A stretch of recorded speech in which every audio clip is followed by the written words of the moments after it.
Prisons wamecheza chini ya kiwango. Kwa maana hiyo wametepeta kabisa. Wameadhibiwa kama vile sio maafande, wamechapwa na wananchi goli 5. Na moja kati ya watu ambao wamewafanya vibaya leo ni Mudathiri katikati ya kiwanja.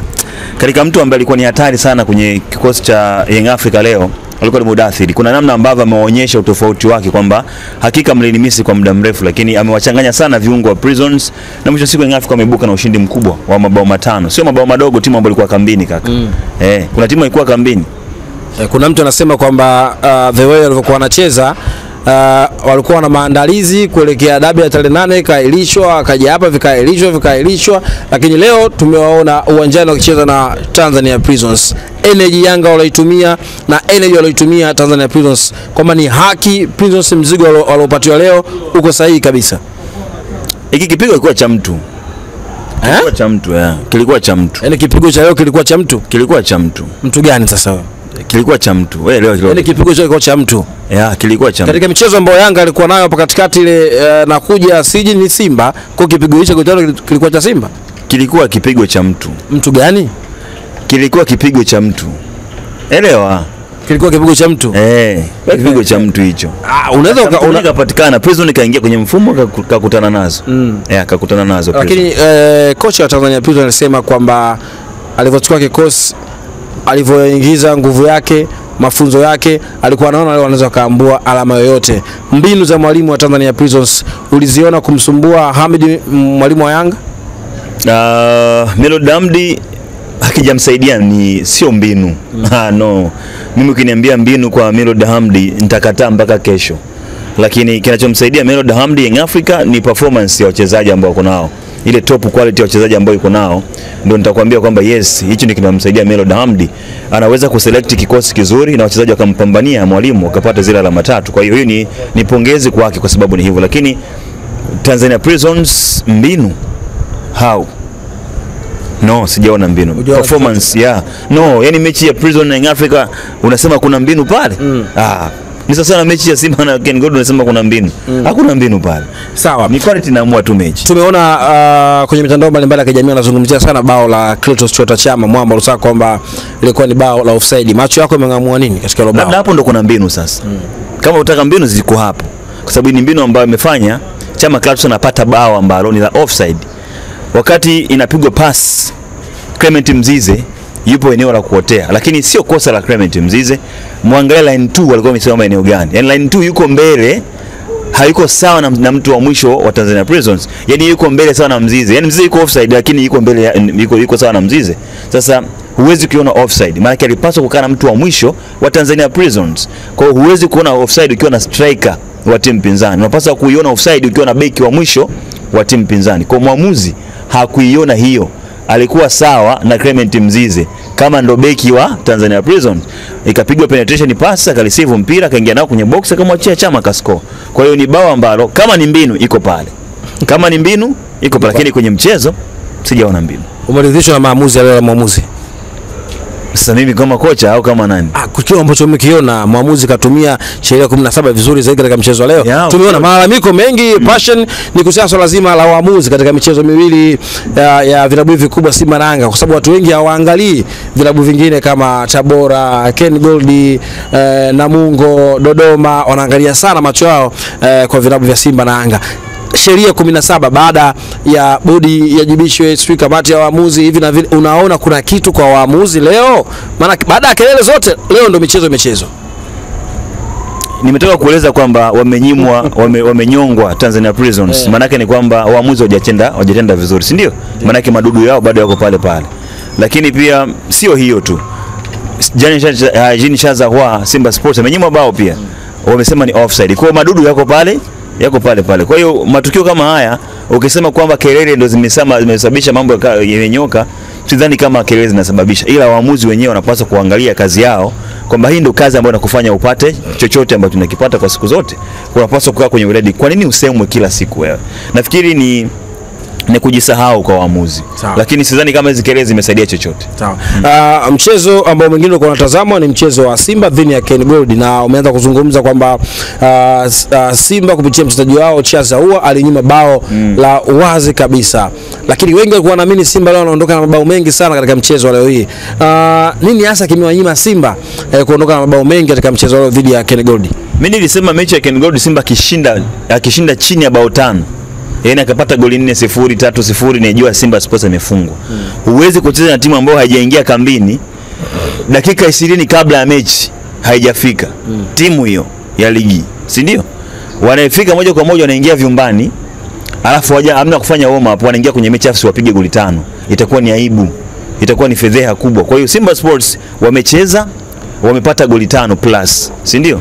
Au goli 4 plus kwenda juu, kwa sababu hizi tayari zimeshakuwa 5. Zingekuwa 6 tungesema 5 plus, si ndio? Kwa hiyo wamepata goli 5 ambazo kwa vyovyote vile zimestahili, lakini walistahili kufunga zaidi ya goli 5. Timu imekuja kimafungu, timu haikuwa kambini, timu imefika dakika 20 kabla ya mchezo hujafanya warm up. Kwani usipige na ulikuwa kambini miaka yote? Piga hata 10 ili kesho wajifunze, lakini hakuna. Wachezaji nasikia wametumiwa nauli, oya utakuja? Nitumie. Ngoma inakuja unapiga goli 5. Yanga mpiga mtu goli 5 timu ikiwa kambini.